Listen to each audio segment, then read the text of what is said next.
ଅଭିଯୋଗ କରିବା ବନ୍ଦ କରି ଧନ୍ୟବାଦ ଦିଅନ୍ତୁ, କାରଣ ଆପଣଙ୍କ ପାଖରେ ଯାହା ଅଛି ତାହା ବହୁତ ଲୋକଙ୍କ ପାଇଁ ସ୍ୱପ୍ନ।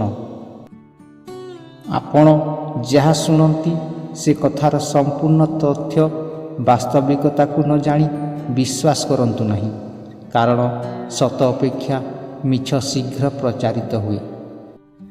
ଯଦି କେବେ ଭଲ ଲୋକଙ୍କ ଦ୍ୱାରା କିଛି ଭୁଲ ହୋଇଯାଏ ତାହେଲେ କ୍ଷମା କରିଦିଅନ୍ତୁ, କାରଣ ଭଲ ଲୋକଙ୍କ ମୂଲ୍ୟ କେବେ କମ୍ ହୁଏ ନାହିଁ।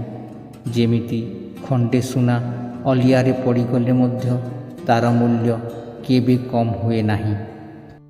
ନିଜକୁ ସେତିକି ଯୋଗ୍ୟ ବନାନ୍ତୁ, କାଲି କେହି ଆସି ଆପଣଙ୍କୁ ଯେମିତି କହିପାରିବ ନାହିଁ ଯେ ମୋ ବିନା ତୋର କ'ଣ ହେବ। ଯିଏ ଆପଣଙ୍କୁ ବିଶ୍ୱାସ କରେ ତାକୁ କେବେ ମିଛ କୁହନ୍ତୁନି। ଯିଏ ଆପଣଙ୍କୁ ମିଛ କୁହେ ତାକୁ କେବେ ବିଶ୍ୱାସ କରନ୍ତୁନି। କାହାର ଶୀଘ୍ର ସଫଳତା ଦେଖି ଦୁଃଖ କରନ୍ତୁନି, କାରଣ କୁଡ଼ିଆ ଶୀଘ୍ର ତିଆରି ହୋଇଯାଏ, ମହଲ ବନେଇବାକୁ ସମୟ ଲାଗେ। କ୍ରୋଧ ଅନ୍ୟର କ୍ଷତି କରୁ କିମ୍ବା ନ କରୁ, କିନ୍ତୁ ନିଜର କ୍ଷତି ନିଶ୍ଚୟ କରିଦିଏ। ଖୁସିରେ ଥାନ୍ତୁ, ଭଲରେ ରୁହନ୍ତୁ।